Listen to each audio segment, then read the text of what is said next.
All right. Hello, Coldplay Discord, and to all the Coldplay fans watching out there. Welcome to another Coldplay Discord Q&A. We're going to go around and introduce ourselves and our special guest today. I'm Haley. I'm a user People to Pride or Russia Bono to the Edge. My pronouns are they, them. And my favorite Coldplay album is Viva La Vida. And my favorite Coldplay era is Viva era. But I don't know. I just love Coldplay. They're my favorite band. All right. Who's next? Shall we go counterclockwise, clockwise? Who wants to go next? I'll go. Hi everyone. I'm Brooke. You might know me as In a Wooden House and she, her pronouns. And my favorite Coldplay album is both Milo Xyloto and X and Y. I can't pick one. Fair. Hi, I'm Welmoes, Walmart actually, and my favorite Coldplay album is Ghost Stories. And I'm Mark, usually known by Mao27, and my favorite album is definitely Viva La Vida. I have it up there. And this is our special guest, Debs Wild. Feel free to Hi. introduce yourself, Debs. Hi, I'm Debs Wild. I am, I'm Celestial Navigator these days. I don't even know what that is. But I'm fan liaison for Coldplay, and I've been with them for 20, how many years now? Oh, so many years. 27, I think. Yeah, 1998, I met them. So, yeah, I've been with them a long time. That's absolutely incredible. So we're here today to ask Debs your questions that have been collected on and voted on over the past few weeks. How this is going to work is that we're each going to take turns asking you questions from our list, and we're just going to go from there. Sound good? Yep, great. Amazing. All right. I guess I'll start. We have our first question that comes from Hannah. This is about touring. Hi, Debs. Is there a personal special moment or memory from the 10 Wembley concerts this year that you would like to share? Well, somebody was asking me the other day if I went to all 10. And I said I wasn't going to. I didn't intend to. But of course, when I realized before, I was like, this is going to be an album every night, isn't it? So I've got to go to all of them. Um, but there were so many moments because I try and make every show different, even though I'm practically sitting in the same spot. I'm either with somebody different or I'm kind of, trying to have a different experience. But I think there was so many. I mean, there were songs like this sounds crazy for me to say because like X and Y talking about that. Um, Hearing Speed of Sound and kind of a song that I'd never really, it wasn't my favorite Coldplay song. I'm not usually a fan of the singles. I'm usually an album track kind of girl. But you forget how good some of these songs are. So I think my favorite parts of every night was actually hearing the songs that aren't in the set.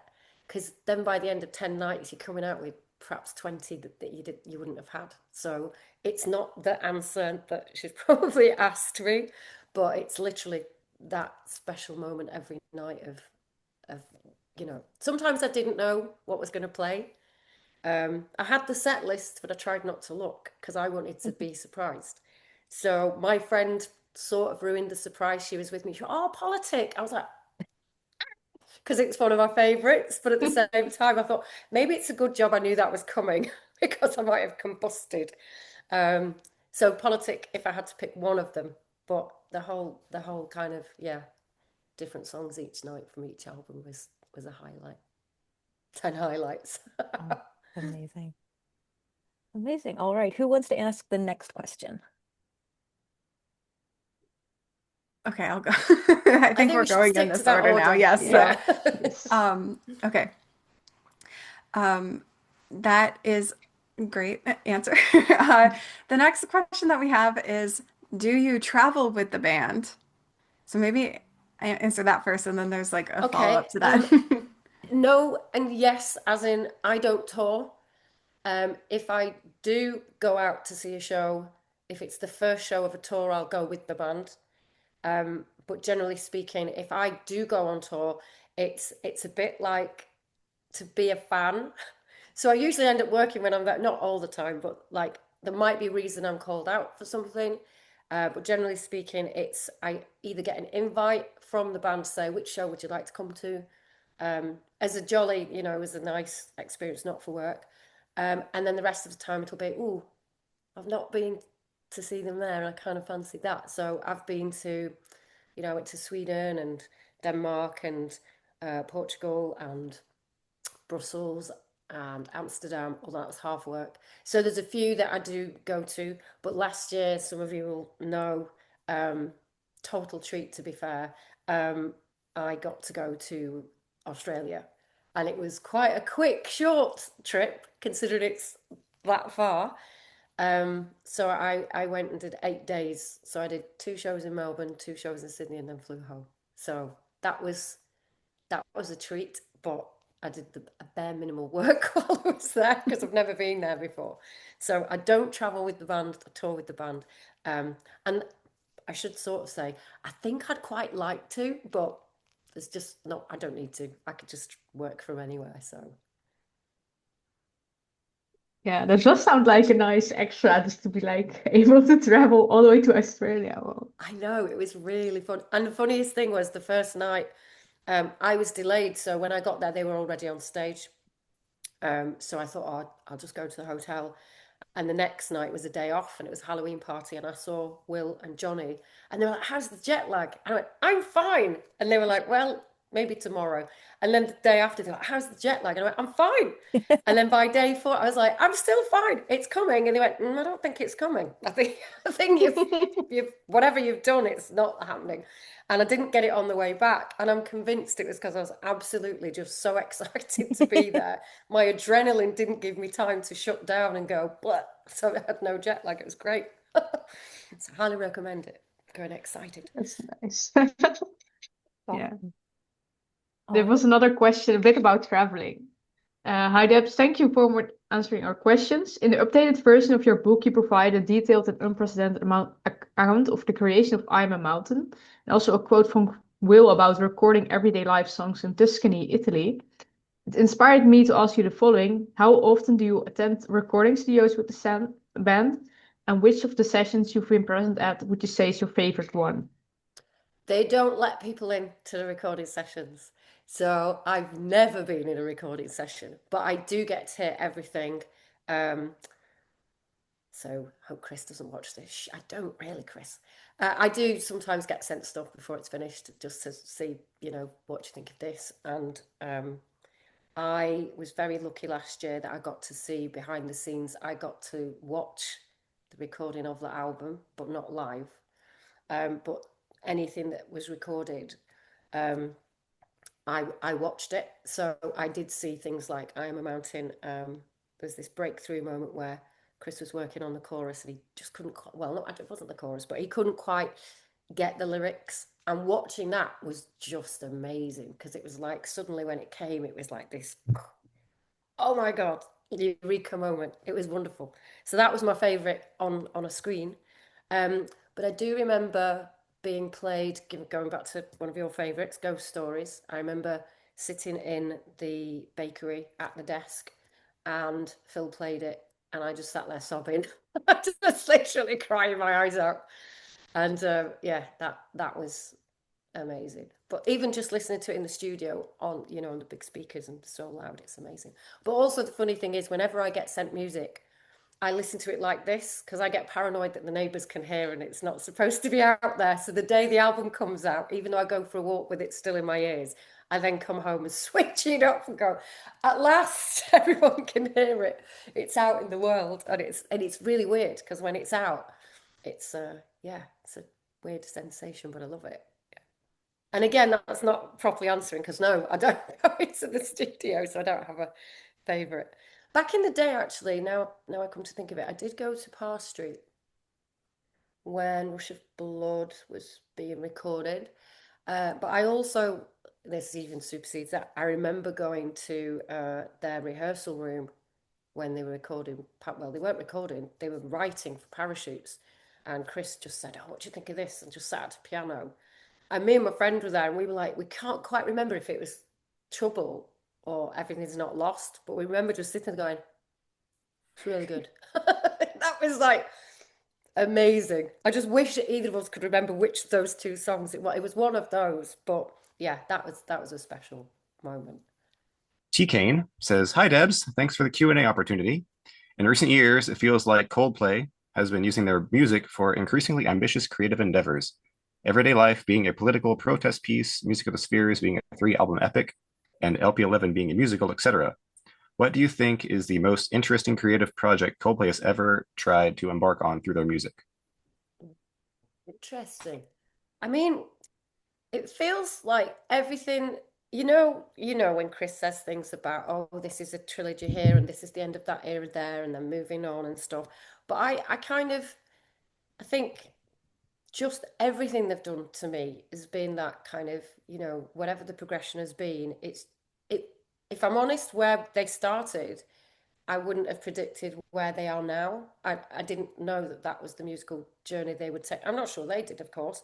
So I think all of it has been interesting for me to watch how different and how they can still, no matter what era they're in, there's still something that, that connection again of that song that just breaks your heart or, hits hard. And there's lots of that or makes you feel euphoric. Do you know what I mean? And it's almost like they've not lost that in any of the endeavors, as you say. So I think just watching them change and grow and still, yeah, that thing is, I know you might have seen it when I put it on Twitter. I put something about Wembley is the church and Coldplay is the religion or something, because for me it's like you go there to see a show and for those 2 hours it's like, and that's me as a fan like you guys. I'm as big a fan as anyone, but I think, yeah, I think the whole thing of just watching the journey is just, yeah, I don't think I could differentiate between any particular thing they've done, but equally I'm so proud of what they stand for and what they've done and what they continue to do. So I That's realize none of these answers are particularly the answer to the question. That's No, this totally is great. okay. No, this is amazing. God, It's I totally artistic license. Yes. I completely relate to that. Coldplay, Wembley being the church and Coldplay being the religion. I Yeah. mean, And for me, obviously any stadium they're in, yeah. but for that song Wembley it is. especially. I mean, every Yeah. venue you see them is a holy place, but Yeah. Wembley Yeah. is just no, that is an amazing answer. All right. Next question comes from Taco. For a total duration you've been with the band, what is your favorite activity or project you've been able to work on, whether that be with the band directly or not? See, funny then, when you said activity, I was thinking, oh, the time we went paintballing, that was really fun. And then I realized, right, okay, not Oh, that. that's still I'm great I'm though. curious to hear about this though. That was honestly, I'm going to tell you what happened that day because there were witnesses. So we were in teams. We went out into the woods somewhere. I can't remember. We got a coach there, and we were doing paintballing. And I was so excited, and it was like the Predator. There was somebody dressed as the Predator, like kind of hunting us down. So we're in two teams, and right at the end, you had to go and rescue this. I don't know what it was supposed to be, but you had to rescue this box out of this fort, and we were running out of time.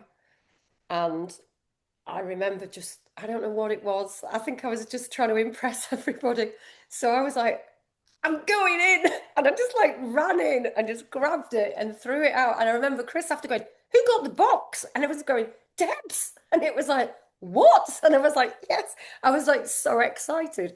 But yeah, that was a highlight. But work wise, I think, do you know what? There's a few things. I feel that I used to love doing the Oracle, Team Oracle especially. I thought that thing on a Friday we used to do with the kind of, agony aunt. I don't know if an agony aunt translates to everybody, but problem solving if you like. And I never used to read anybody's answers until I'd written mine, and then look and think, yeah, we're all the same. We're all kind of giving the same advice because we're all human. And I loved that connection. So I loved being given that opportunity. And that was through Phil, really, because he just said, do what you want. It doesn't have to be questions about the band, answer anything. So that was great. Equally, I also like doing the exhibition room. I love doing that where it's curated everybody's, projects. One thing I will say, which is going to be honest and to get it out there, it's not that I didn't like it. I did, but I never want to hear the song Lost plus again, ever. because me and a colleague were judging that first few rounds, and obviously it were just thousands of entries. It was like, oh my God, was so many. But it was great to watch again the kind of reaction to those things. So I love things like that. Any of the, the sending you videos and stuff. I love sitting there and helping because I feel like I know them well enough to kind of be the first person to see all of that. But yeah, I think I didn't come up with this. It was somebody far cleverer and amazing. But the ghost stories, hidden lyrics thing, that was fun. I loved that sort of, working out who do we know in which countries and who can we get to hide lyrics in libraries. I did one, so it was great. But yeah, I mean that might be enough to be going. Oh, we could be here all day. I'll be like, oh, and that and that and that, and it's like, no, that'll do. Those things. That's great. We have some more Oracle specific questions later too. But first, from Jay, he says, "Hi Debs, thank you for being so dedicated to the fans and giving them a peek of the band they often don't get to see. Like hearing about this paintball story." um, that's my addition. You've been involved with a variety of projects such as the Easy and the Oracle and your book. Have you had any ideas for projects that you haven't had the chance to do yet and would love to do someday? And if so, are you willing to share what ideas you're playing with? I can't share, but yeah, Okay. yeah, that's all I can tell you. There's a plan. Yeah. But I can tell you one thing, which is not to do so much with the band, but is to do with the book. And this is like an exclusive. And I'm thinking, I haven't really told many people this yet, but I might as well give you an exclusive. So you may or may not know that the book isn't really in any shops, and I don't really understand why. So I'm going to put my book in the shops myself, not hide it, sneak it in, leave it. And if somebody goes, oh, this Coldplay book, takes it to the till, they can't buy it because it's not stocked there. So they're going to open it and there'll be a note saying, hi, you can keep it, have it, but scan this QR code. And I'm going to do the QR code. I'm only doing it in 6 shops. And I'm going to have a QR code that then goes to my shop, but it's a separate bit. And it's going to be a chance to win a signed copy by me and Anna. And it'll be, you can pay either £1 or the full price of the book, and then it'll be a random kind of thing, send the book out. But I'm gonna do a charity thing for Choose Love, and I just thought it'd be a really fun thing to do, just to sort of go taking the mickey. And this is my favourite bit. So this is the exclusive. Is I'm gonna go hashtag shop gifting, not shoplifting. And so I'm gonna try and not get arrested when I'm putting the book in the shop. Because if anybody catches me, they'll be like, what are you doing? And I'll have to explain, giving you a copy of my book. So that's an exclusive for you. But yeah, so that's I'm quite excited about that. It's keeping me up at night though, because I've not done it yet. So I think I'm doing it this week, hopefully. That So does sound like a good marketing strategy. I will, yeah, I went away for a few days, and while I was there, I was thinking, what can I do? I should be doing something because I'm so frustrated. I went to HMV the other day and my old book was in there, and I was like, oh, wow. And I actually went up to the till with it and said, oh, have you got the new book? It's like, oh, no, we haven't got it in stock. So do you want to try Waterstones? I went, yeah, they haven't got it either. It's like, no. So I thought, wow, look quite nice next to that Beatles book there. So I'm gonna try and sneak it in this week and hopefully not get into trouble. I hope so as well. Yeah. We have another question about history and yeah, probably books as well. Ali asks, "Hey Debs, thank you for taking your time to answer our questions and talk to us. I'm really excited to go to the Rock and Roll Book Club next month." And she also asks, "Are there any plans to preserve the band's history physically and digitally?" Well, it's funny that because the other day I was thinking, like this place I've just moved in a few months ago and I rent it, and it's the first time that I've been able to put my Coldplay basket. It's huge. It's usually been in somewhere that you can't reach and it's too heavy and somebody has to get it down for me. And it's actually in a cupboard, where like a cloakroom thing. And I thought the other day, I thought, well, I wonder if I should just like go through that. There is a thing. I'm not telling you that thing, but I am bringing something exclusive to that to give away on the night. I'm not telling you what it is, but I am. Yeah, I'm hopefully gonna take. I'm taking something to show and tell. Yeah. So there will be some not digital, but I'm gonna take some stuff to the rock and roll event. I've just sent some invites out to some friends as well, saying, "Oh, come on, let's fill the place," because I'm so excited that actually there's some tickets been sold. It's actual people coming. It's very exciting. But yeah, I'm looking forward to it. That's probably not what Ali meant at all, but still, that's what she's going to be told now. Hi, Ali. And see you on the Nice. 16th. I think it's the 16th, but yeah, I knew she was coming. So I think we actually skipped a question from Luna Beanie. Hello, Debs. It's so wonderful to have you here. We really appreciate your time. We know how big of a cultural and emotional impact Coldplay have had and are currently having on the whole world. If you were to make a guess, say 50 years from now, how do you think Coldplay would be remembered? What tracks might be the most listened to? How might their legacy and messages of love, peace, and togetherness continue to shape the world of music for See, that entertainers makes me and quite sad because I won't be here. I'll be dead. However, sorry to interrupt. I was like, oh, that's quite sad. Um, yeah, I mean, this is what I find fascinating about things beyond our years is it will be here forever. And I think that's like magical to think that, yeah, in 50, 100 years, however long, um, their music will be played. And I still think it's weird to say that I still think it will be like Fix You and The Scientist and Yellow. I think it depends how the world looks in terms of if we're listening to radio anymore or how we're listening to music, who knows. But I feel like there's some classics that, when you listen to ABBA or Elvis or the Beatles or whatever, there's always those kind of things. And I think Coldplay are one of those bands, and I think their legacy will live on. And I don't know whether, there'll be still people hopefully dancing to Adventure of a Lifetime at the same time as crying the heart out to Fix You. But I think Fix You is just one of those all time, one of the best songs ever. All right. I have a question from another one of our server admins, Donut, who couldn't make it today, but she sends her love. Hi, Debs. Couldn't be here for the recording, but I wanted to ask. As a fandom, we love all the ways you've interacted us over the years. I remember fondly digging through the Oracle section on the website when first becoming a fan. Would you consider doing something similar to this again? And at the very least, would it be possible to bring back the archived answers back to coldplay.com so that the new and old fans can enjoy this history again? Thanks. Also loving the book so far. Oh, that's lovely. Thank you. I feel like there is an archive version somewhere, but mostly because sometimes if I'm looking for stuff and when I was researching, I kind of stumbled upon something where there might have been a thread saying, "Oh, here's a link to this," and I'm like, "Where they get this from?" Because the e-zines exist somewhere in the ether. Because I went through those.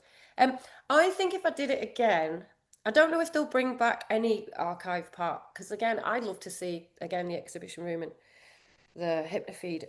Um, Also, I remember once Chris Martin, not any other Chris, obviously. It's like Chris Martin from the band Coldplay. He once posted something, and I was like, "Do you actually look at your own website?" Because I posted the exact same video like last year, so at least I know we're on the same page. But it was like, come on, I already did that. Um, but I actually weirdly wanted to resurrect the kind of Oracle, but away from Coldplay, and it was going to be called Problem Soup, and it was going to be just me and my friend getting people to send questions in, and again go the week after, let's all, put it in the soup, and then kind of give our responses to it. I've always had a secret desire to be an agony aunt, and so when I got the Oracle thing, I was like, I'm going to do that. Because I love stuff like that. It's one of my I love the human psyche and kind of like somebody bought me a book recently and I was quite offended because I was like, I don't need to read this book. And I was listening to it because I thought, I can't read it, I can't be bothered. So I got the audio version and I just was getting so angry walking down the street with this book going, I know all this, I know all this, and it was really winding me up. But then there's this part of me going, yeah, I still want to be the person to sort of give advice and have people come to, all my friends come to me with, their problems. And my cousin once said, who do you go to if you have a problem? And I was like, oh, don't know. And then I went, me. It's like, I love problem solving. But yeah, I don't think we won't do it obviously on the website. I think they've probably worked out a lot of what we do once it's done is done, and then it's had its time. And there was a point where, of course, there's only so many things you could probably ask. And I felt like the longer and deeper and bigger everything got, the less I actually knew. So I thought I still know what was going on, album 1, 2, 3, 4, 5. And then after that, I was like, oh, I don't know. I wasn't there for that. And so I probably wouldn't be as good. And I'd probably be a bit useless answering questions about the band. Because it's one of those, isn't it? It's like a quiz. You know what you know, and maybe I just don't know that that much. Or maybe it's just, I don't know. I'd like to think we could link back to some things. Maybe on the timeline or something that was a good thing as well. But yeah, I don't know. I feel like I don't know if I'd want to see the oracle's questions again, because something was really interesting that somebody I work with had sent me a link going, oh, look at this. And someone had written about it in the newspaper. It actually made the newspaper, like a big newspaper, going, oh, Coldplay are doing this thing called the Oracle, and it's really cool. I was like, wow. But then let me tell you, this is cute though. What year was it? It was the Viva tour, and I was in South America, and I was in a car, and Phil's mum was in the car, and we were chatting to somebody, and she went, oh, wait, are you the Oracle? I just went, yeah. She went, oh my God, I love the Oracle. I was like, that's so sweet. She didn't know it's me. It was really funny. But occasionally she'd then send questions. I think she was trying to catch me out and go, I can see you. But yeah, that was lovely because we did keep it a secret for a while. But then I think most people knew that it was me. But yeah, I feel like I'm digressing every time, not really answering the question. I'm so sorry. It's fantastic. So this is absolutely fantastic. I think you're doing great. Oh, thanks. And are you all asking a question, by the way, given obviously somebody just asked the question who couldn't make it, but you can make it. Are you all asking a question at some point as well? Have you I think snuck so. yours in already? Yeah, no, I think so. Yeah. We definitely will. Yeah, we'll throw our questions in. The next one is related. In fact, actually, this is perfect. The next question from TCPJ is, what are your best memories from the time when you were the Oracle? So you've already touched on that a little bit, but if there's anything else that you can think of that you'd It like to wasn't share. even at the time more than after, because I didn't realize that doing this thing, again, it was the Team Oracle thing, Fridays. I didn't realize that once that started and we got into it, I didn't realize the impact it would have. And I still get emails now saying, hi, you won't remember me, but I wrote into the Oracle years ago and you said this. And that's the bit. Every time one of those emails comes in, it's like, wow, that's lovely to think that somebody took the time in and that as a team we all said something that helped a person. And I think that's magical. Yeah, I love that. We have another futuristic question from Moon Parachutes. From what Chris has said, it seems that all the Music of the Sphere era albums, Massive World Tour, and a rumored album called Coldplay were all part of the same master plan. Is there any insider update or fun fact on this plan that you are allowed to share with fans? If not, what are you most looking forward to the most as this plan continues to unfold in the coming years? No, to the first bit, can't share anything. I don't really know much equally. It is one of those, if I did, I wouldn't tell you anyway. So maybe, but no. I think because I try not to sort of get too involved in what's coming in that respect, and I kind of have a vague idea. But when because when the songbook um at Wembley, I put all the songs together for Chris's keyboard, piano, and it was funny kind of thinking where people had said, there was going to be the A to Z kind of thing. And me and my friend, this is mad, and again, off on a tangent. Me and my friend used to play this game where you go, oh, let's go through the alphabet with Coldplay songs. So, you start, and then you get stuck because there are songs where you're like, oh, there's none of that. But yeah, it's almost me making a joke of going, well, this anthology, I mean, is Chris sitting there thinking, but I really must write something that begins with, I don't know, maybe he is. But I'm just looking forward to all of it. Like when I was interviewing Phil for the book, I only mentioned it slightly because there's part of me thinking I don't think I wanted to put too much in that hadn't yet happened because obviously speculation of it might not, and things change, so I didn't want it in print in case it didn't happen. But that was the only reason I didn't really dig deep. But yeah, I don't know lots. um but yeah, I couldn't tell you. That's a terrible answer. It's okay, we understand. It's good. You're a great secret keeper. That's So really Well, important. I actually, honestly, I really am. It's quite funny because I remember once being in the studio when something was being told to a group of us, and there was somebody in the room, and Chris said, "Don't repeat this." And I was so happy that he didn't say it to me, and I was sitting there going, "He's not saying that to me." Hopefully, it's because he just knows that I'm not going to say anything. But yeah, well, obviously, I told you I listen to the music with the headphones in, so yeah, I am pretty good at keeping secrets. But I haven't got So any secrets to share, I'm sorry. All good. our next question is actually somewhat related to such things from Beetle Glebby. And the question is, hello, Debs. Is there anything you can say about the wedding album? Thank you. Oh, um, again, no, I can't. But that I was then thinking, going, oh, I'm sure there's been a conversation. What was that? When was that? And I was trying to find it in my head of when it was. Gosh, it must have been a while ago.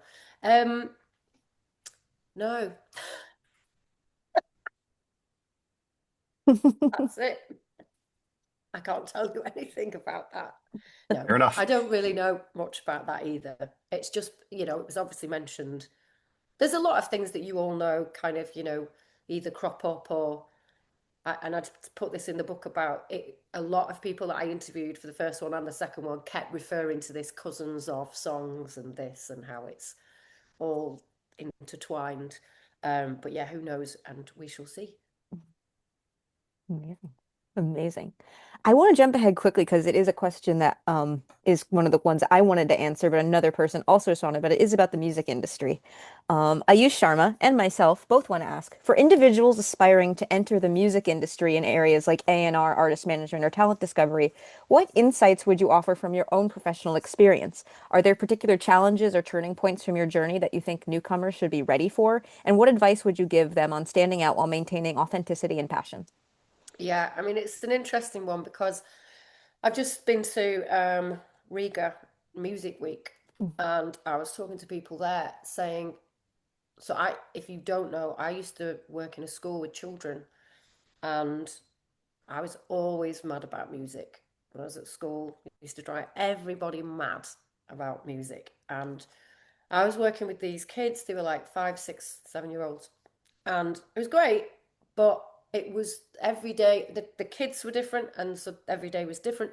But I just felt like, oh, this is not what I want to do. I don't want to do this. So I actually went knocking on doors to get my job in the industry. I did a lot of reading, a lot of research, and then just thought, I've got to kind of knock on doors and get noticed and stick around, and make a nuisance of myself. But I actually now, there's obviously a lot of, courses and degrees and all manner of specialized colleges. And you kind of think, in a way, that's brilliant. But then that means there's a lot of you trying to get into that industry. So to go back to how do you stand out, it's like, I guess I'd say the same to musicians. you've just got to be good. You've got to work hard. You've got to make friends. You've got to be nice. You've got to have no expectations. I feel like the dream big. I'm a doer. I got asked this recently. I love this. I got asked this recently by Matthew McConaughey. That's not strictly true. I was at his show and he asked us all, not me, but he said, like, put your hand up if you're a dreamer and put your hand up if you're a doer. And the guy next to me was a dreamer and I put doer. And he said, find one of each, say hello. We went hello. And actually, after I was like, I'm kind of both. I start with the dream, but I have a realistic goal, if you know what I mean. I don't dream too big Mm. because I don't expect anything. I manifest stuff. I do that all the time, but I don't manifest Mm. things that I don't believe I deserve, if that makes sense. Mm. You know, I'm not out there going, I want this and I want this, you know, it's not that. But I kind of did work really hard to make that impression. And I think also, obviously, when you kind of hit it out the park, if you like, when you get a band like Coldplay land in your lap, it makes it a lot easier because then people take you more seriously because you've got this band.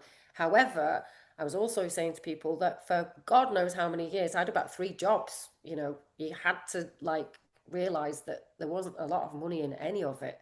And it was really hard to, you know, even when I was working for a major label, I was buying like food that was stickered at 50p because I couldn't really pay the rent otherwise because it was just hard work and lonely long hours and traveling up and down the country and stuff, but you have to just be prepared. You're going to make so many sacrifices, especially with friendships and relationships. But the payoff is amazing because if you have that passion and you believe in it and yourself, self-belief is massive part of it. But also you just have to run with it and sort of, you know, give it your best shot.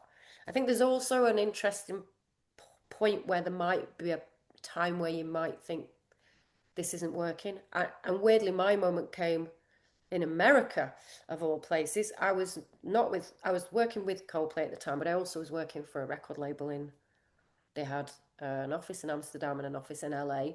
And my friend played me this band and said, your boss is going to love this. So I played it to my boss and my boss loved it. So we all flew over and I met this band and they were from Australia. We met in LA and they played me this new song and they were all like, oh, it's so nice to meet you because we've not met. And as I was listening to this song, it was called Someone Else's Dream.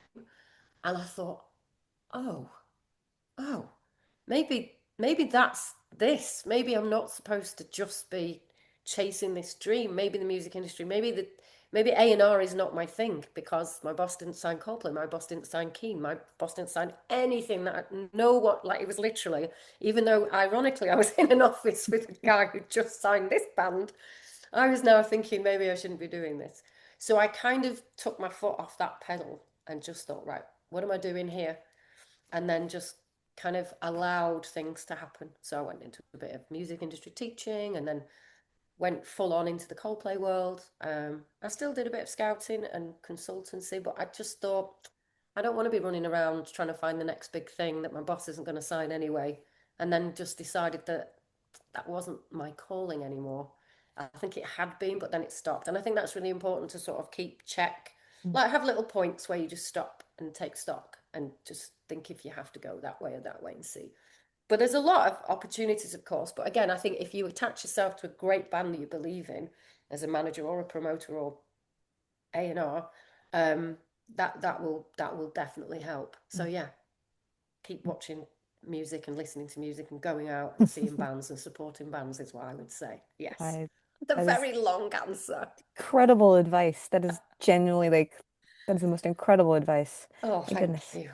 I'm gonna go back to this question from New Ace. It's the musician side of things Mhm. now. So what's something about the band Coldplay that really stood out to you when you first saw them? And then the second part of this, what stands out to you about newer artists nowadays? Interesting question. Well, back in the day when I first, obviously, it's very strange for this to happen. To see the band before you've heard the band is very unusual. You usually hear the band and go, I like them, I'm going to go and see them. So I didn't have that luxury. I just went in and went, oh my God. It was just the sound of, you know, I've said it a million times and I don't mean to be rude to the band, but they didn't look great.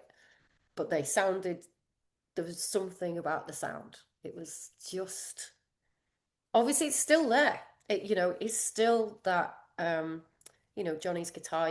You can still know, it's Johnny when you hear it, it's Johnny, and it was like that then. And there's like Chris's voice was slightly different. It was more kind of falsetto, vibrato type, Jeff Buckley. And the vibe was, it was very moody and atmospheric. But I think that's why when I described the hairs on the back of my neck and hands and goosebumps and all of that, I think that's what that was. There was no song that jumped out at that time. So then I heard them, and then it was bigger, stronger, and that did immediately. Even now, I've got goosebumps talking about a song because I can hear that intro in my head, and I remember hearing that intro for the first time and thinking, oh my God. And that still, when I hear it now, still has the same effect on me. Like literally takes me right back to when I first heard it. So that's that. Newer artists. Well, I'm going to use Juno Dream as the example because I was doing some kind of houseworky chores and Arctic Monkeys album had just come out and I put it on Spotify and thought I'll just put that on in the background. And obviously my Spotify must know me quite well because the next song, it played Inhaler actually, and I thought, oh, I like that. What's that? And I was like, oh, it sounds like U2. Didn't know that it was Bono's song at that point, but I was like, that sounds like early U2 from like back in the day. And the next song it played was Juno Dream, and I went, whoa, what's this now? It's like, it was mind blown. I was like, this is, I was running to the computer going, who is this band? Who is this band? And then just started listening to all of their music. And that was it. And then trying to get them to notice me. I was literally fangirling all over the shop. And when they didn't quite, like, they liked to tweet, but didn't, like, reply, I was like, oh, it's like, no, I'm trying to poke them to get a reaction. I was like, I'm going to have to find a manager and get in touch. This is ridiculous. So I did, and they invited me round for dinner. And my mate was like, "Why are you going round for dinner with this band who've got a manager?" And I went, "Because they asked." It's like but you can't do anything for them. I went, "So I love them, and I'm going." So that was it. But it was just, I think I still have that thing with music. I can really fall out of love with it, and I had for a long time gone, "Oh, it's so dull." There hadn't been a band or music that I really connected with for a long time. And then that just made me go, oh, that feeling's come back. Yay. So it was that.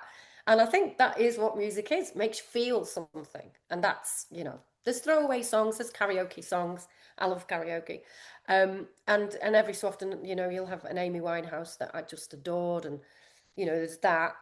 But they were like something that I'd forgotten, that feeling of discovering something new that was just special. So yeah, definitely that, whatever it is, it just gets you, doesn't it? It's just either a gut or a something. It's almost, you don't know quite what it is, which is why it's so wonderful, I think.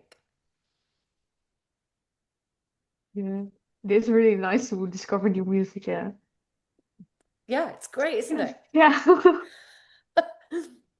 I have now a more serious question from Moho Saloto. They ask, how do you feel the advent of AI will shape music going forward, and are you worried about it? Am I worried? So I was on a panel last week and we were talking about apps and sustainable touring and the future. And it was really interesting because AI had sort of been mentioned a little bit. And I sort of said, I won't use the language that I used on the panel, but I was saying, we're doing a really good job of messing up the planet, really, and AI is not helping. And I sort of was hoping, because I said this to my friend, and she's a little bit younger than me, but she's been in the industry the same amount of time. And I said, I'm kind of hoping that the younger generations are just going to be like, what are you guys doing with this AI? No, we're not doing it. So by the time we're old and dead, no one will be hopefully using it because they'll have said no to it where it matters. Because I ended the panel last week, we were each asked a question of how we would like to maybe change the industry. And first of all, somebody had talked about plastic bags, for example, being banned. I can't remember which country it is, but you actually have to leave them on the plane before you get off because they're illegal to have plastic bags. And I went, that sounds amazing. Let's start there. And then I went, oh, well, let's just get rid of AI. And then somebody was like mic drop, and the guy next to me was like, "You've opened that door," and I went, "Yeah, but we've run out of time." But it's like I think it's got some uses, of course, but as far as I don't like the idea of it being, taking over. I don't like that we might not notice, or we won't be able to tell what's real and what's generated.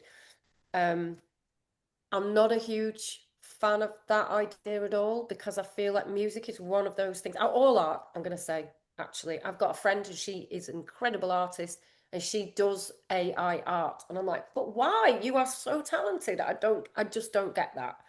Um, and I feel like we could lose the things that come from our heart and soul. It's like that blood, sweat, tears, like everything that you put into that passion. I don't see how you can connect the dots and come out with an AI version of that and think it's the same. Hopefully, we'll be able to tell, but and I know there's different genres. It could, there's certain, and I'm not devaluing, say, EDM or any kind of dance music. I'm all for that, love it. But I just feel like, yeah, hopefully it won't. I'm not scared of it. Like people say about, it can do everybody's job and all that. That doesn't bother me. I know that's because I'm old, but that's not a concern. But I do feel for artists if they're going to get replaced by robots. Also, I used to manage an act who is still around, so you should all look him up. Beats for Beginners, as in beats. Beat beat beats. Beats for Beginners. Guy called Mike lives in Manchester. Still in touch. He's lovely, and he one of his songs I think was called "Kill All the DJs," but it was actually a lot of his songs were about robots taking over the world, and it was just yeah. And he's kind of put his EP out again, streaming, I think. And I was like, yeah, this was great. And he knew it was coming. And yeah, it's a very strange world that we live in, isn't it? I was saying to someone the other day, I'm all for it curing cancer and helping with, doing that, but keep it away from the creatives, please.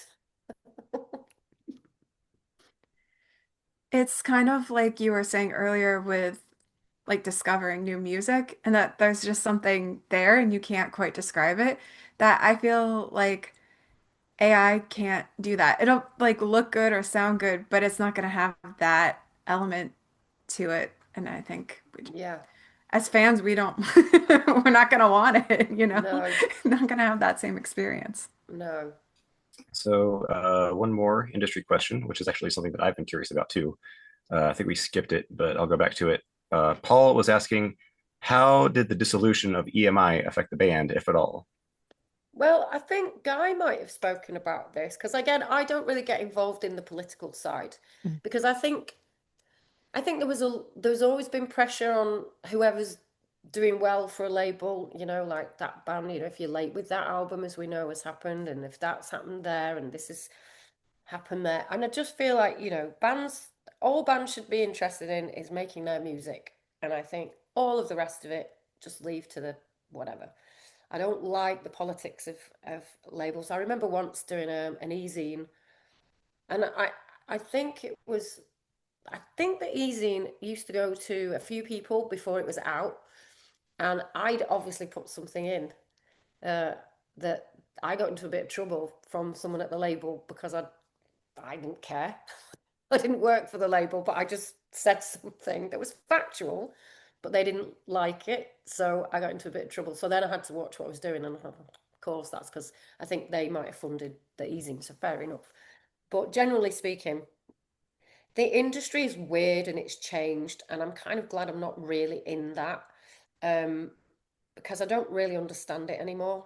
And I think, yeah, just let again going sort of links into what we're just talking about AI. Really, I just feel like let creative people create, and you just do the business if you have to. But yeah, don't put any sense of, don't involve your artists in your politics. Is what I'm trying to say. It's like, but I don't know about, I didn't really, I know that I remember saying to somebody, because a lot of people don't know this either, when my boss didn't, it wasn't that he didn't want to sign Coldplay, nobody else wanted to sign Coldplay, and therefore he was like, well, nobody else is interested, so I don't think I am. So I started playing it to other people. So I played it to my friend at Columbia Records, and he was like, "This is amazing." And I think I had an interview with them to have a job. They didn't like, it was ridiculous. They were offering me money that I actually said, could you go and ask the person who came up with that number if they could live off that, and then we'll talk. Because I was like, that's ridiculous, just nonsense. But at the same time, I got invited into EMI by the head guy, and he was like, "Oh yeah, I want to come. Will you come and meet everyone?" And I was so excited because the two labels that I wanted to work at were Parlophone and Columbia, which weirdly was the two labels that the band wanted to sign to, Parlophone or Columbia. And so I found myself in a situation that I was at one being interviewed and the other getting a walk around, meeting every single person, only to be told, "Thank you so much. It was so nice to meet you. We've got so much in common." And there wasn't a job. They just wanted to say hi. So it was very odd. But I remember, you know, after a while, I think a job did come up there, and I don't know why I didn't even get asked if I wanted it or something. But it was all very, yeah. The industry is a bit weird like that. I don't think, I've got friends who still work in it and do really well in it, but I'm not sure. It's a bit odd. I mean, I don't know if you know the ins and outs where somebody, I didn't even know this till the other day, that there was not even a head of Warner's UK. I think it's all done from America or something. And I was like, what? What do you mean there's no MD and he's in America? Ridiculous. But yeah, it's all a bit too, there's a lot of nepotism and there's a lot of monopolies, and I don't know. I don't like it, but luckily I don't work for any of them, so can probably scrap all that. It's very dull and boring, but yeah, I don't tend to get involved. Is probably the shorter answer that I should have stuck with at the beginning. Going delirious now. Oh, it's all good. It's Having all some good. tea. Ooh, love some tea. Okay, we're gonna move on. We have a couple of more, personal questions still involving the band, but a little more personal opinion type questions. So Mudman asks, which album is your favorite and which album do you think is their best objectively? That's really hard because whenever I sort of say what my favorite album is, it's not that it's my favorite album, it's because this is why it's the first album, and it's because it's the first album, not for it being the best or my favorite. It's because that album changed everything for them, for me. And so I find it hard to ever pull away from that being the answer, Hmm. even though, when people say what's your favorite song, and I say, well, Politic, and it's not that it's my favorite song, it's the one that has the most personal meaning because it's the one that Chris has dedicated to me the most live or changed the lyrics where my name is in it. So it's not, it's that. So it's again, and it depends what day it is, you know, depends on a lot of things. But I think album wise, I don't know. I feel they're all so different that even knowing that we know that X and Y wasn't their favorite, and then you sort of go, but some of the songs on that album were just phenomenal. And maybe, yes, they wish they'd done it differently and maybe it'd have been a different album. But you sort of look at that and think, what if? I remember hearing that and thinking it was an amazing song, like, oh, heartbreaking. And then Yes, I loved Yes on Viva. Like, love that song. And Cemeteries of London. And it's like, oh my God. There's just so many bits in all of them that, and I don't know if you all know this, but like the playlists on Spotify, I made those. Because it was funny when they were like the workout. Somebody went, who knew you needed a workout? I went, I know. It's so fun to make. Going, oh, is that really? I don't know. And the love songs one. And it's like, when you hear True Love and you hear Johnny's guitar, that actually sounds like a heartbreaking. It's just those moments. So I find it hard to be objective or subjective because it's a big body of work and I'm almost like a jukebox of I'm just taking all these bits and maybe making my own compilation. So I think I couldn't pick. But Parachutes, I remember years and years and years and years and years ago, I was doing the lyrics because we hadn't got them on the website, I don't think. And I think Chris said, oh, can we have our lyrics on the website? So yeah. So I started listening to Parachutes because I thought I'll start at the beginning. And I was just crying my eyes out, going, why am I crying? I love this album. And it doesn't, there's no idea what's going on. But it's because it took me to a time that was so nostalgic and the emotion just came. And it always catches me by surprise. But even I'll be at a show sometimes and that'll happen. Well, I'll go, oh, I wasn't expecting that. So, yeah. But I just can't not say parachutes, but or the Debs Wild compilation of of favorite songs. Maybe I should make a playlist of that. Incredible idea. That's an Do it. Yeah. incredible answer. My goodness. The answer basically being all of them. That is objectively correct. It's all Coldplay. All Well, Coldplay's that's the incredible. thing, isn't it? Because as I said, I spoke to Greg James because bless him, he said he didn't get the memo on the first edition. So this is like Easter eggs on the second Hmm. book. He's in the chapters before. Hmm. Because I spoke to him and said, "Oh, I wanted to ask you about X and Y because you're a big champion of that album." So in a way, everybody's got a favorite, and people go, "Oh, that's your favorite album? Where's that?" And people like everyday life, and people go, "What, you like that? I like this," and you just think, well, that's the beauty of it, right there. Is everybody's got a favorite, even if some days you can't quite decide. But yeah, it's Yeah, there's a lot of great albums to choose from. So yeah, absolutely.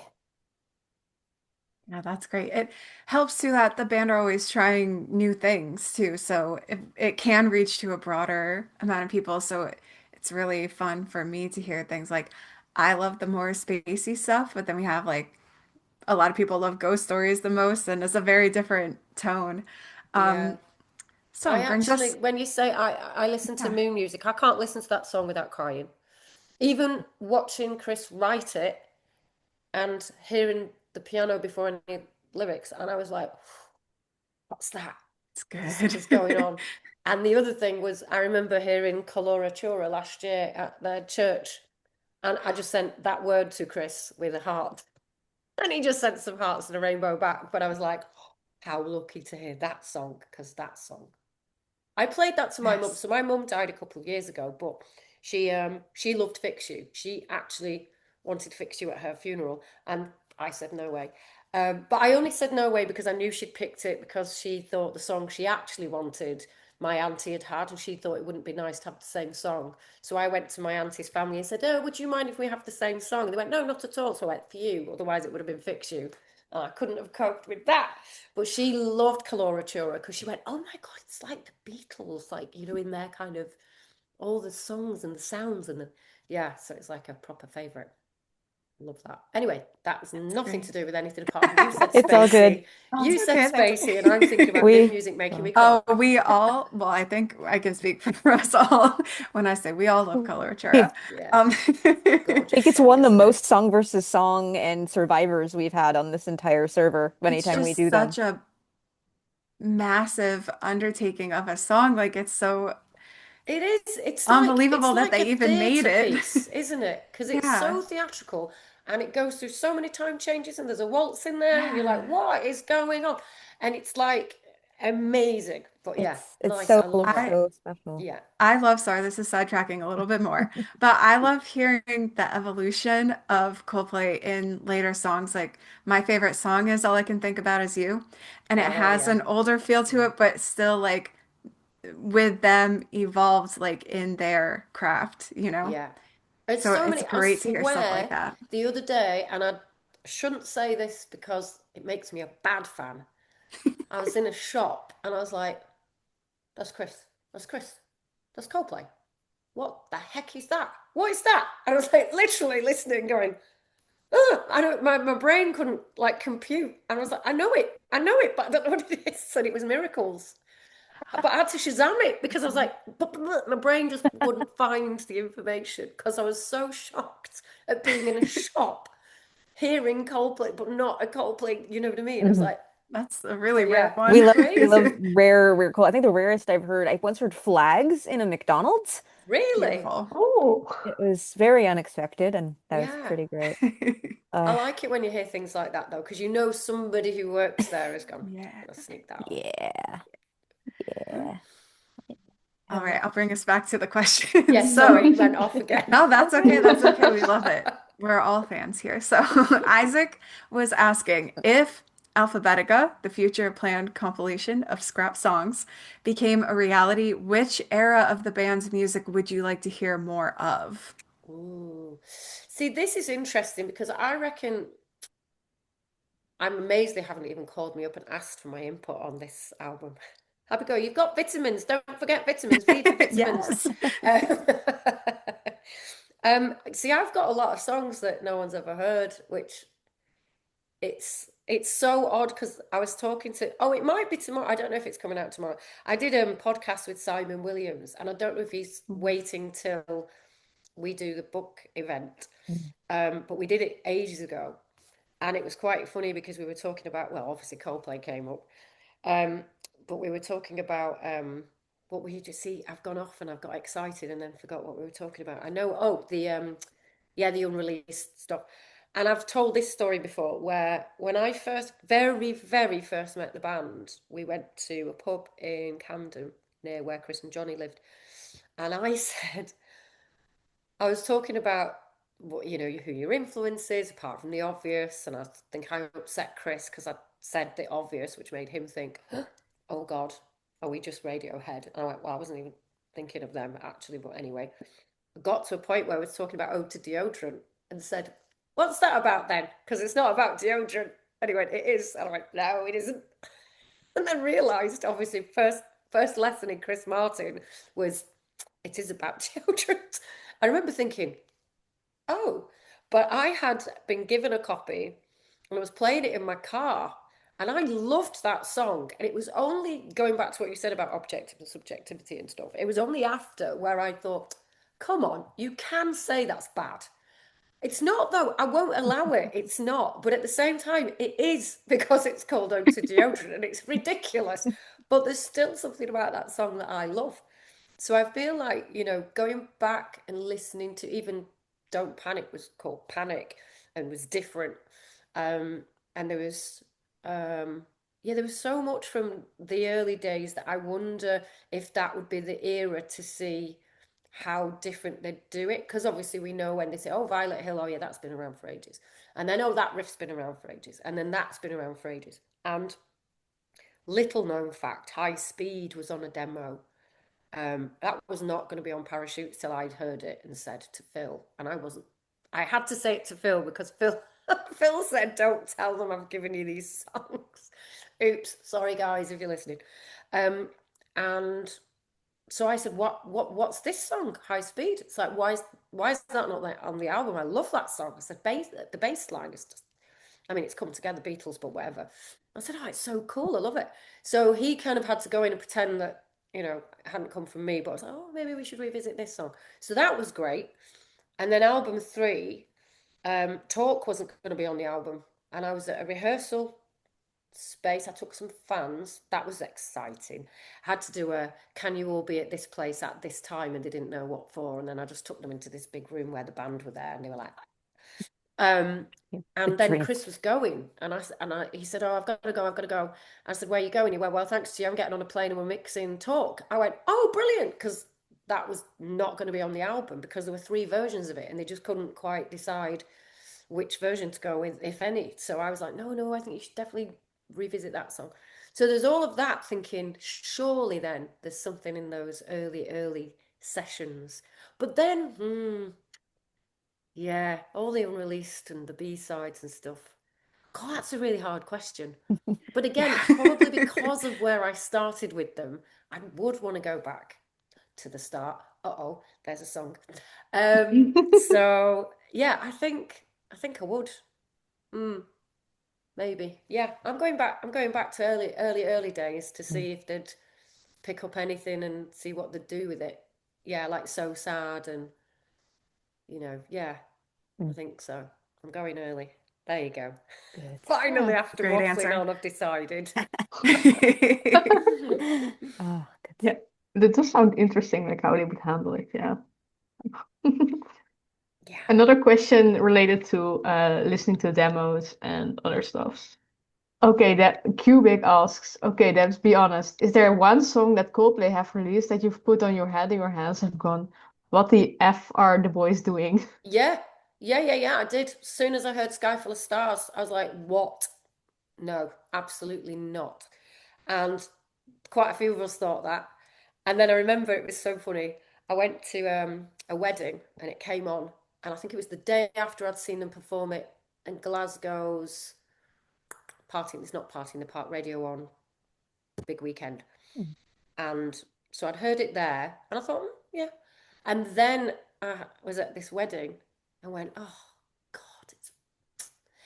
Then I went to see it again, and literally it was like, this guy knows what he's doing.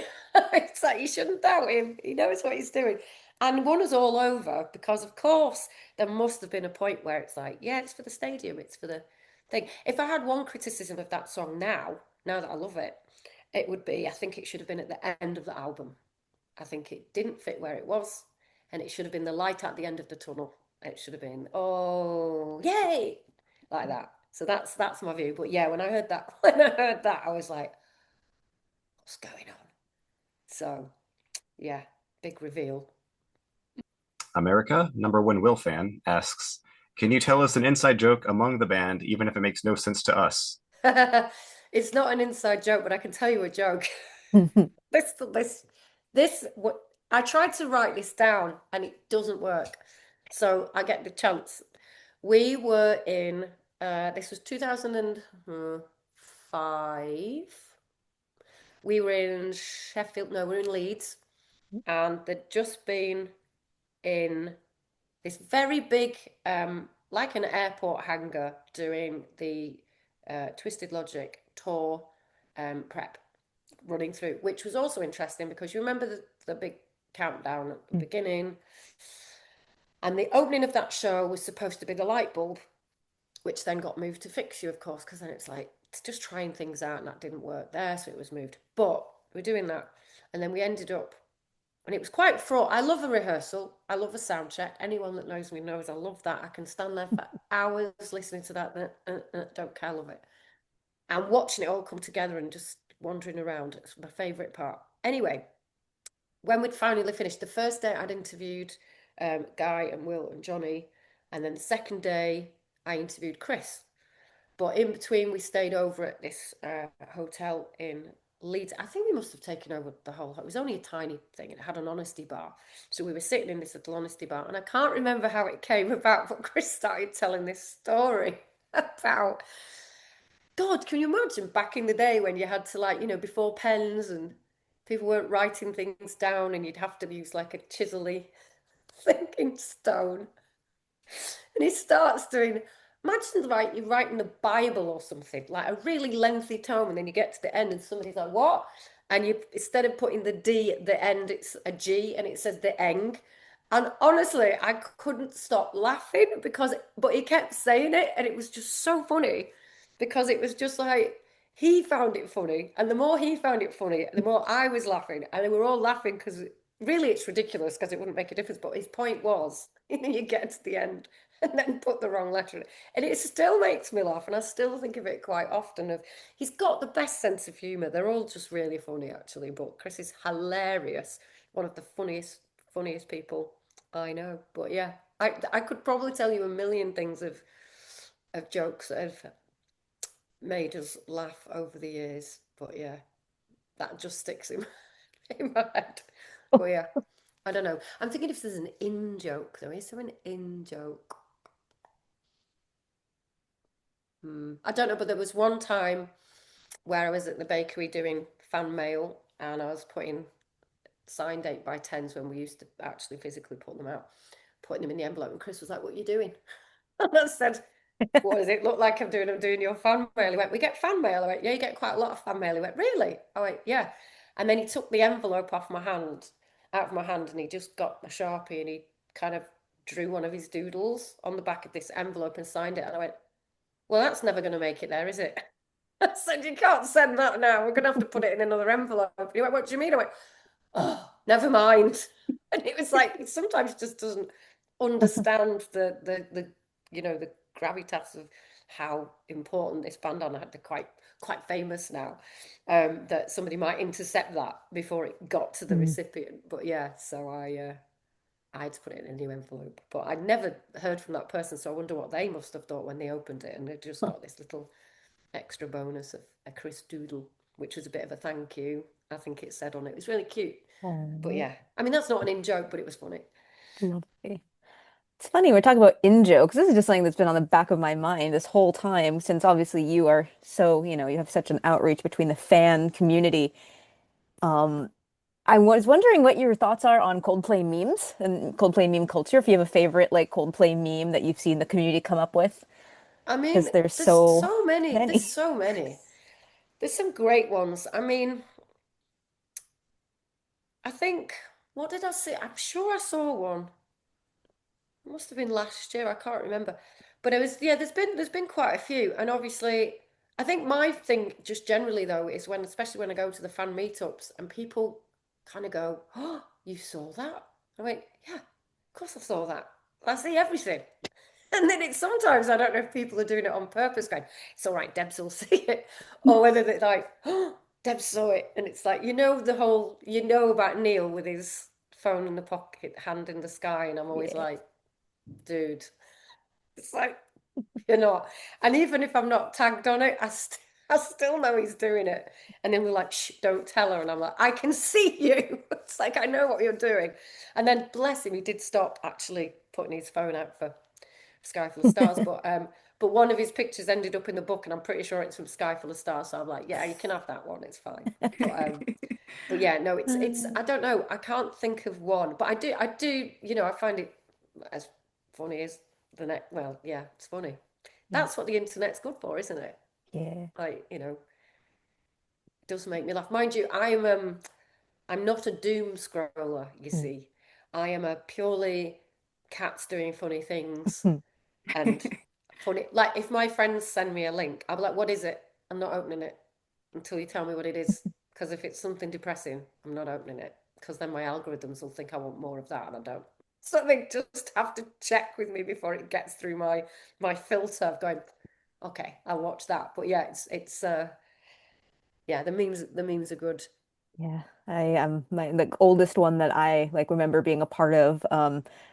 Johnny Loves Cake. I don't know if you remember Oh that being yeah, yeah. But also, didn't they resurrect the Johnny Loves Jazz thing as well? Because of course that was something. Oh, they were really Arabesque. cool little Classic videos, weren't they, video. back in the day and stuff? Yeah, Johnny Loves Jazz. yeah. The Johnny Loves. cake thing. Yeah, yeah. That's probably the oldest contribution to this community. It's just a running thing. I can never think of Johnny and not think about cake. It's a thing. But meme's so good. Uh this has been just so lovely. Do you guys have any other Yeah. questions for Debs? I have maybe an additional question here. Go ahead, Brooke. So let me bust out this book I've got. Oh, that's my Because book. yeah. Well, I was thinking about Oh my this gosh, look, there's question. another one. We got you. I Mine's was still thinking coming. about this question anyway, but I saw this here. This is from page 61, Shall I get where mine and look at page sure. 61? No, go on. It's like Get a Just a you're not going second to test me small now on classroom. what's small on page 60. excerpt. Show me page 61. What does it look Small like? excerpt of a quote from Chris Salmon that he was saying. So this was from 2000 when the band were first starting to do interviews and stuff. He said, I remember saying to them they should try to be less guarded and worried in interviews, as they had been in a few recent ones, because the only way all their fans could hear from them was via those interviews. Of course, social media has changed that completely. So I thought that quote is pretty relevant. And my real question, it's not really a question, but it's like I would love to hear your perspective on it. So you mentioned that you've been with this band for 27 years. I myself have been a Coldplay fan for 20 years and in the fandom, online fandom space for 19 years. And just my experience alone of being in the fandom, like it has evolved so much from like the official Coldplay.com message boards, which most people Oh, don't know about now. Most people don't remember. Coldplay and then like moving the fandom shifts, like moving to Tumblr and Twitter, and now we have the Discord server that has hit over 10,000 members this year, so that's woo. great. So and we had touched on this too. You talked about like the e-zine and then all the things from the Viva era, which that was my first full era as a fan. Loved all that. The Oracle, all the Roadie 42 entries and the live blogs and the exhibition room, the Prospect. hypnofeed, and like all these things that meant a lot to us as fans too, being able to connect. And feel like Coldplay, it's maybe not unique to Coldplay, but pretty rare that there is a strong connection between the band and other various crew members and the fans. So I'm just curious about your perspective on that and like how it's changed over time too. Yeah, well, obviously, I know a weird thing again when I was in Riga, we did there was a panel on super fans, and I was on that panel, and I was saying how it had changed because I was MySpace. We had MySpace, and I used to have to manually accept Coldplay's MySpace friends before a bot came and did it for me, and it was the most relentlessly dull part of my job ever. Um, and the going to the those forums. Oh my God. I'm actually kind of responsible for us not having one. We had a meeting one day and I just said, right, we have to do something because obviously the thing about online is as much as the fan community is brilliant, but there's always going to be someone who is hiding behind that keyboard saying nasty stuff. And it started to get really toxic. So we were like, that's not nice. Let's just get rid of it because that's not what the band are about. We don't need that. And because now social media had changed, people can go and do that somewhere else. Because I don't know if you know this, but last time the book came out, I was asked by, I think it was a Canadian publisher, oh, would you do a Reddit Ask Me Anything? I went, yeah, sure. And it was supposed to be private, and it wasn't. And I had so much hate, and I just sat there, and it was relentless. Like, how do you sleep at night? Like, really awful stuff. And I was sitting there going, God, I just discovered a band. I don't really know what's going on. They were calling me names. They were saying I was really horrible, and it was so hard not to take it personally. And there's sometimes I see that going on, and this might be an overshare, but I did have a fan come to me last year in absolute tears because they'd been ostracized because of something that happened, and I just said, look, you're standing in front of me now as a fan of a band. What message do this band constantly tell you? Don't care about all that. Don't listen to that noise. It's like if you've not got the good in your heart, don't need those people. It's like there's going to be good people, there's going to be bad people, and sometimes you're not going to get along with everybody. And sometimes you're going to do stupid stuff.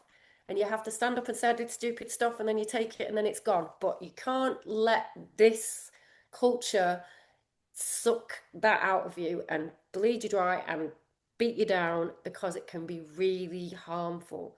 So I think part of me being part of this is great because I'm not policing it, I'm part of it. As I say at the meetups, I'm a fan as well. That's why, I get it. So I want the community to be just like a show. I want it to be they believe in love and everyone is an alien somewhere and love each other and be together and all be as one. We are all one, all alone in the universe. And I feel like everyone should just pull together because that's what's special about this fandom and all fandoms, but especially this one. Yeah, you've got your Swifties and you've got your this, and everyone can all be a bit like, you know, there can be some banter. Have I upset you, Haley? But there can be No, no, some no. This is just, banter. I just love hearing you say this because this No, but community, it's so important to me. this is so But I feel important. that's the thing, isn't it? It's like, you can all be like, oh, Coldplay did it before Taylor, and you're like, yeah, I love that kind of, of course, we're passionate knowing that wristbands, you don't know what wristbands are. It's like, how long do you think we've been doing that? You get protective, and I get that, and it's lovely. I love the passion. But equally, if that was the one message I could give, it's just look after each other. There's been a lot of sadness in the fandom in the last few years. We've lost people and devastating things have happened. And that's the world we live in. And I just feel like we should just be together and look out for each other, really. But it has changed. But the world has changed. And yeah. But Discord's great. You see, that's exactly it. You want that community, you want that vibe. And you can leave your Reddits over there who are getting all nasty. Let them. But yeah, I it's do it's appreciate that about Discord. It's one of the things that I liked about the message board sites too, either the official Coldplay ones or Coldplaying, is that we're here for Coldplay. And when it got like Twitter stuff, is the community there is great when we're us, but then it's the rest of the world is still on Twitter too, not there for yeah, Coldplay. yeah, So it yeah. can kind of And bring it's things it's down. and again, it's a really interesting thing, isn't it? Because you think it just takes one post and it can just change everything. Things can Yeah. go bad in a heartbeat, and I think that's it. Sometimes we can get carried away in that moment, and we can get a bit heated and sometimes say things, and yeah, it's I have to watch myself as well. I'm not completely innocent. I actually the other day I actually posted something on my Instagram story and I went, I don't care.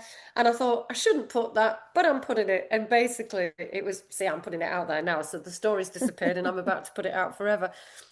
My publishers were doing a come and ask the publisher, see how the publishing world works. And it was on Saturday, it was yesterday in Brighton.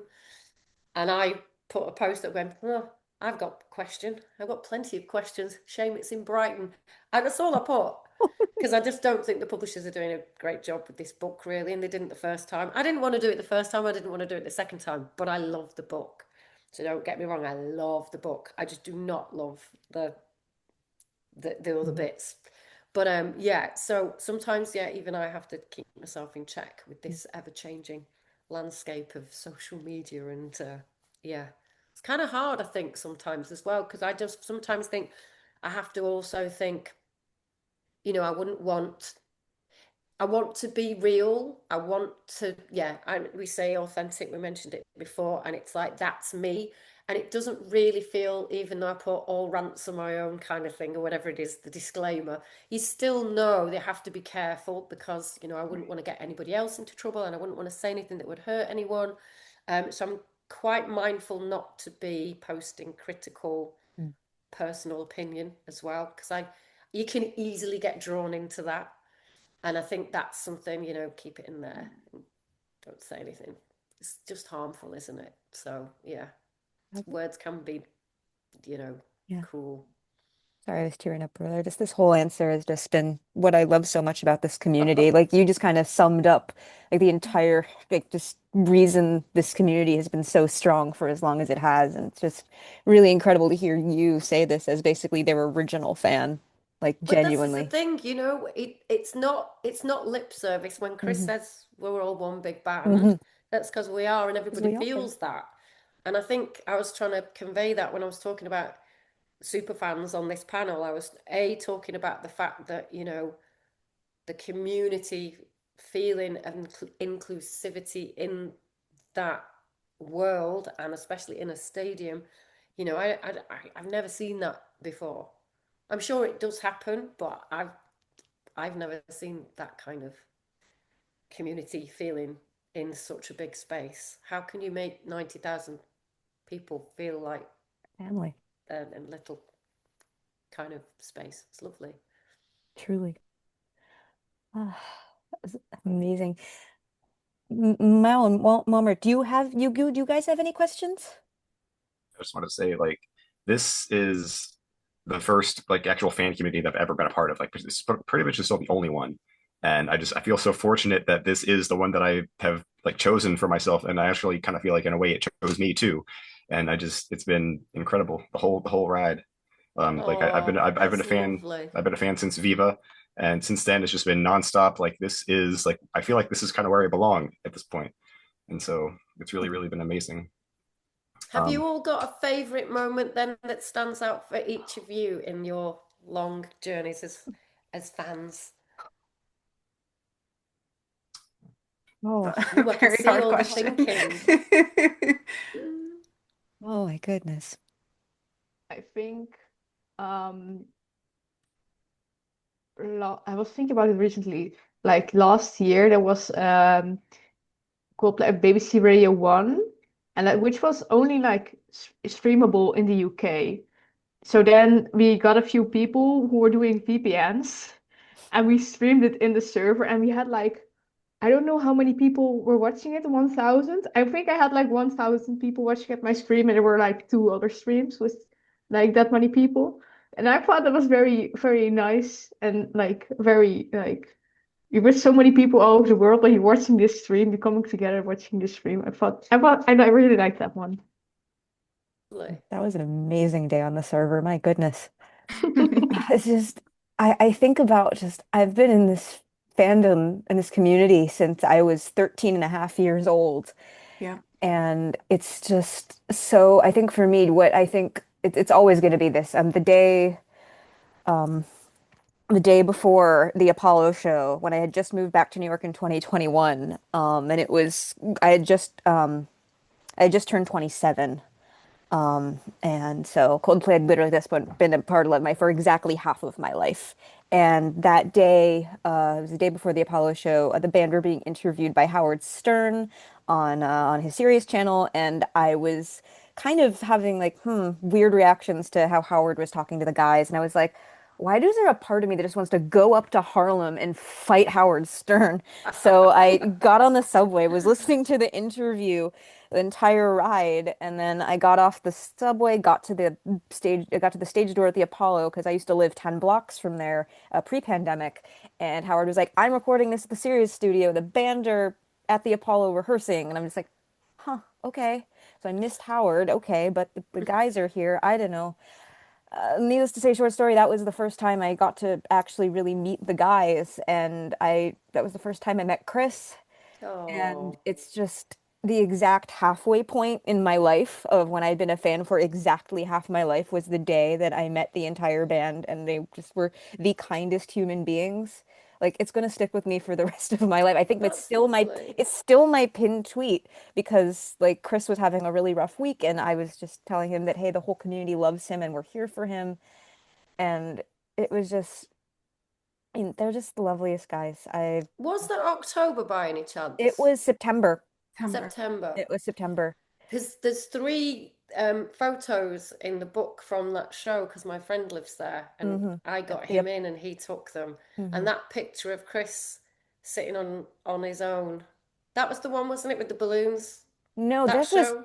this was last year. Oh, you Um, mean, this yeah, was no, in that 20. was last year. Yeah, no, Yeah, that was last this year. time I met Chris. The first time I met Chris was in 2021. So this was But music I like late see. The September. other, yeah, okay, yeah, Yes. I get you. Yeah, Last year was special too because yeah. a bunch of us, nobody in the active community actually won tickets. Yeah. So like a bunch of us camped out outside the Music Hall of Williamsburg, and then Phil Yep. saw us, and then I guess he talked to the serious people, and then they let us all in, which was Yeah, I think I remember, I think I was liaising with somebody on that because I think there was, I don't know how we did it, but it was like, yeah, we were trying to work it out to try and get more fans in because at the like we end all because I like remember, camped yeah. out and we're playing moon music on like a portable Oh, speaker. There's a Yeah, for photo that Anna Lee took of all of us like lined up across the street from the venue. It's like just the guys take such good care of the community, and I think that's really special. And it's why I really want to work in like what you do with like fan liaison work, because just having the band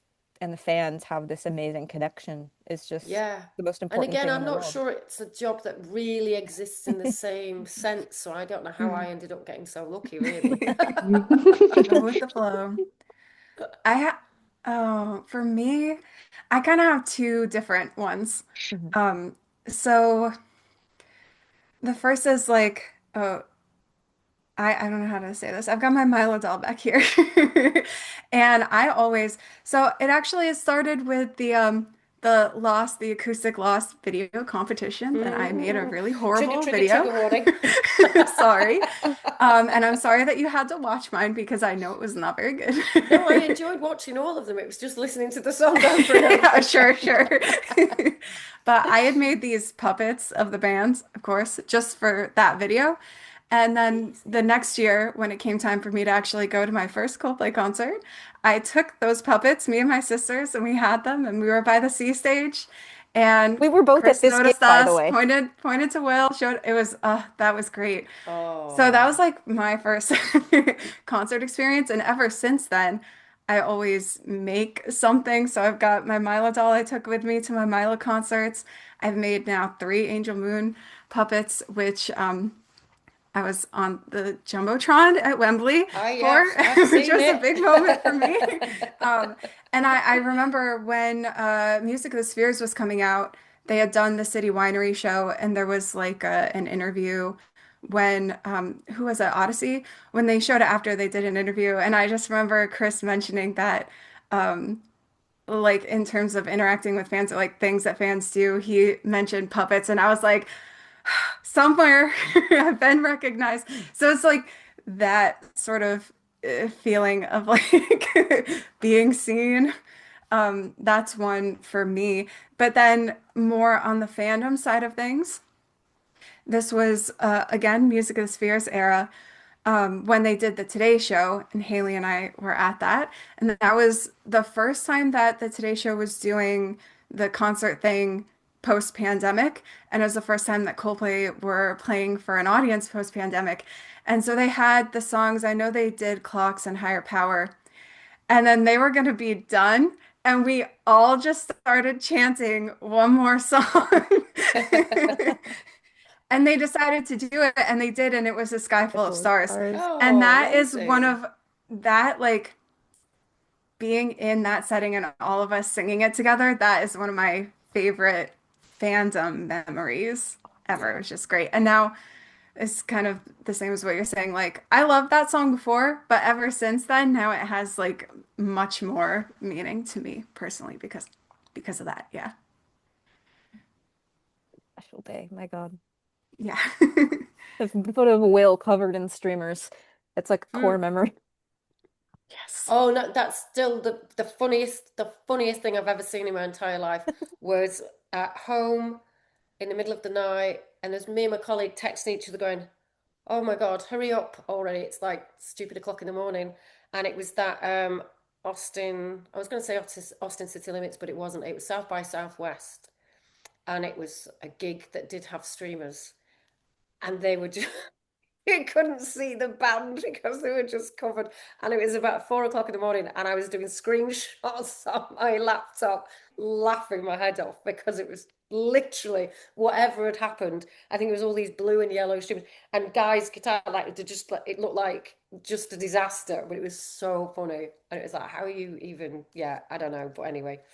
Um, and then the other thing I was just thinking when you were saying that, because going back to what I said about I'm one of you, I had this moment in, the picture in the book where I'm sitting up waving next to some very tall footballer, and we were on. So basically, I'd gone to the front of house, and it must have been Sky Full of Stars, and I'd met these two guys. I'd never met them before in my life, and we were just like chatting. And then I said, "Oh, come round here. They're going to the sea stage, and we can watch from here." And he just picked me up, and I was like, "Oh my God, this is brilliant up here!" But then when the band finished, Chris was still on the stage, and obviously Guy had gone first, and Will and Johnny both saw me and high-fived me on it. And even then, I was like, "Oh my God, high five, high five!" And I was like, "This is the coolest thing ever." And I'm like, chill, you work with them, you know them. It's just still really funny listening to you go, I do that as I do that as well. It's so weird. It's like we're staying, we see each other in the lift going to breakfast, but I still get excited by a high five. Yeah, it's very odd. Very odd. There's some strange, I think the fan in me just, yeah, I'll never get rid of the fan. But uh, did you say Mark? Is your name Mark? No. Yes. Yes, you didn't say what yours was. Oh, so actually mine I would just be, interrupted, but I didn't hear it's fine. yours. So yeah, mine is actually going to be the same. The Music of Williamsburg, Music Hall of Williamsburg show. Like I had flown into New York originally to see them on the Today Show the day after, but I wanted to allow myself a full day the day before, like just in case. I didn't know what was going to happen, so I had a full day. Nothing had really planned, and so I showed up to the music hall, and I am just so glad that I did. That was just seeing them in such a small space, and like this was just the timing just worked out really really well, and that just I'm never gonna forget that. So that was just See, I incredible. love that. And I love that because I did the exact same thing with Prince. I just got off a train from Manchester, been to see my family. The weather was appalling, really bad. And there was a tube strike. And I got the bus home, and I'd heard this rumour that Prince was going to be in Camden, which I'd just left Camden. And I was like, oh. And then I went, wait a minute, when did you go? Oh, like that, get out of this house immediately. So I just like put my umbrella in my pocket, put my coat up, and I ran to the bus stop, got the bus to Camden, got to the venue. There's about 15 people in the queue. And they're like, what's happening? They went, we don't know. Apparently they might let us in, but we're not sure. He's just doing a press thing in there. There's just, okay. And then I phoned my friend who's in a band and said, oh, Prince is coming. I think you should get here. He's doing this thing. Anyway, he turned up. Anyway, they let us in, and I think it was about 12:30, 1 o'clock in the morning. I don't know, but they just let us in, and there was, imagine it was the Electric Ballroom. There was about five deep of people in an empty room, all press, and then us, and we were just like, "There's Prince," just like, "Oh my God!" And then he just did. I can't remember how many songs because we were just like, "This is incredible."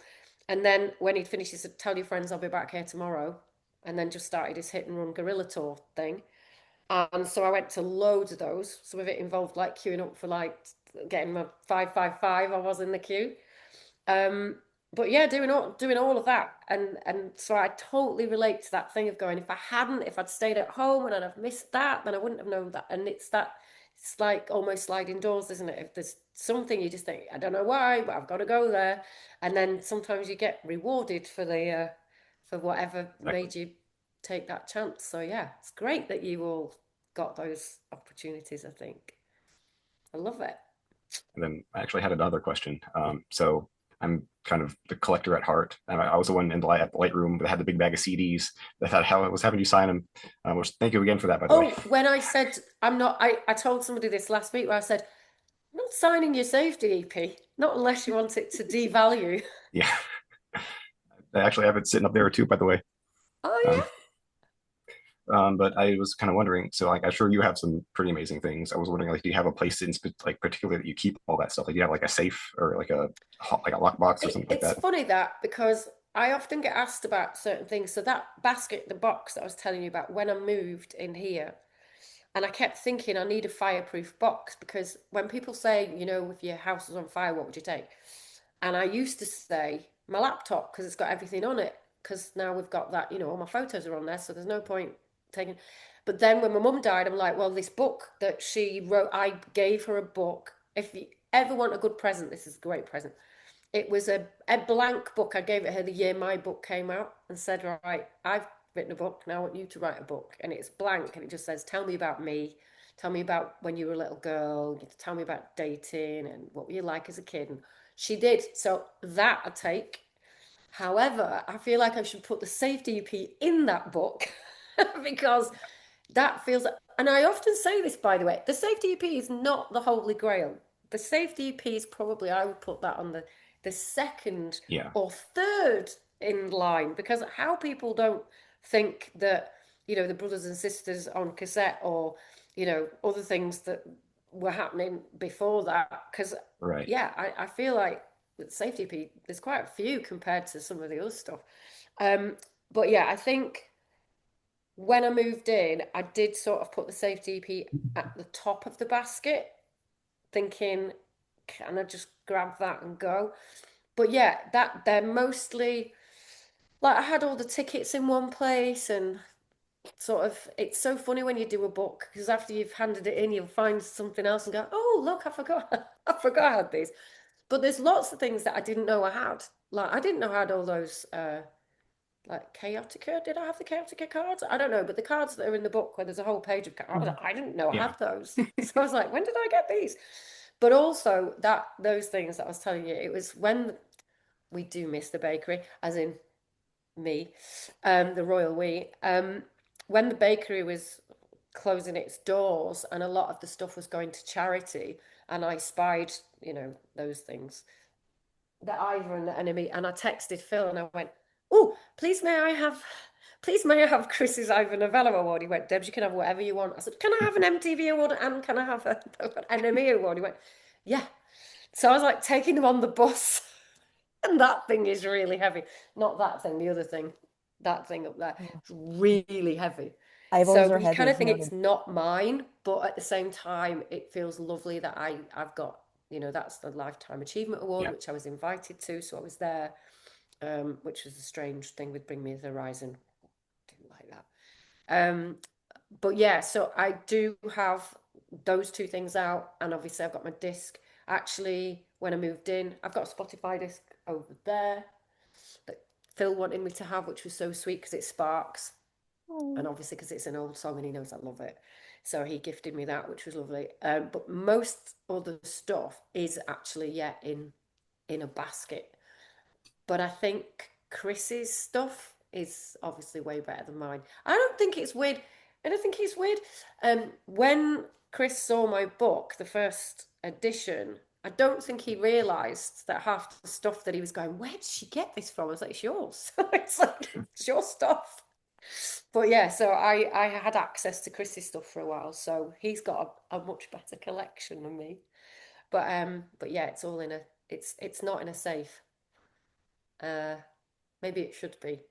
Or maybe I should have it. I mean, in a way, now the book's there, I feel like a lot of it is that's my very posh scrapbook Mm. of like everything in one place. So yeah, I think the Saved EP and a couple of like I'd say demos when Viva came out, Phil sent me a rough copy, but he didn't put that on the cover. It says Debs mega mix Hmm. of hits or something. So you wouldn't know if you intercepted it, you wouldn't know what it was. But here's a funny story for you all. Here's an exclusive. Mr. Berryman once left a demo of A Rush of Blood on a tube. Don't know whatever happened to it, but maybe that person found it, didn't know what it was, and whizzed it. I don't know. Or maybe that God, person. imagine if that's just in a charity shop somewhere. Oh, yeah, actually, somebody found, I think it was the Safety EP, with a handwritten note from Chris in their local Oxfam because she got in touch with me and said, "Oh, I just found this in the local Oxfam and I paid £4 for it." I went, "Did you know?" Wow.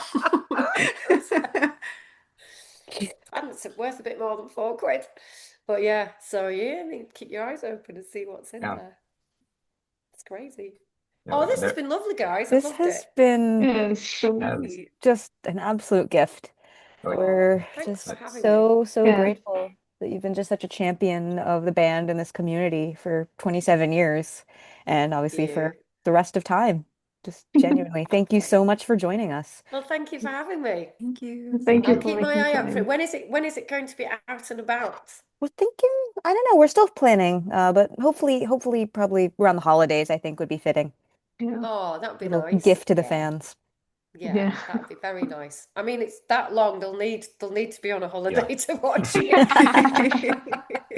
I Uh, can talk. There is that. but been Oh, but no, it's absolutely been amazing. lovely. Enjoy the rest of your day. What time is it there now? It's 12:46 here in New York City. Yeah, Same here. yeah, Yeah. It's 6:46. yeah. So I'm on Uh, a 5:46. So yeah, it's very dark here now. Yeah, yeah. daylight savings time. Yeah. It's Chris's But grand. thank you, and do keep in touch. Let me know. I'll give it some plugs when it's Of out there course. in the world. Yes. Thank you. Thank you so much, We'll Debs. love Thank you. Thank Take you. care, everyone. Take Thank care. you. Have a nice day. Bye bye. Bye.